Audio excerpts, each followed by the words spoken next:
ఈ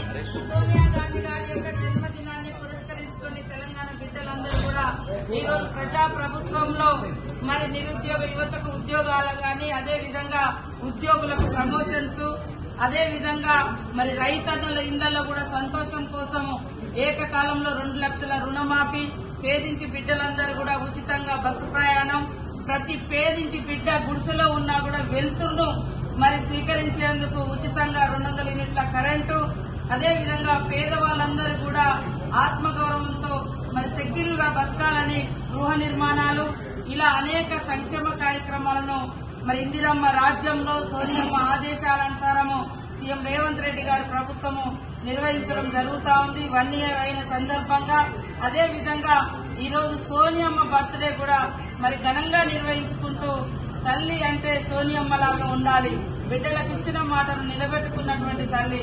తెలంగాణ ఇస్తే ఆంధ్రలో పార్టీ అంతమైపోతుందని తెలిసినప్పటికీ కూడా ఇచ్చిన మాటను కట్టుబడి ఉంది.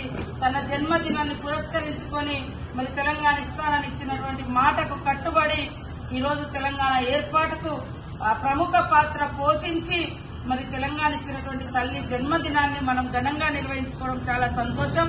జై సోనియమ్మ, జై సోనియమ్మ.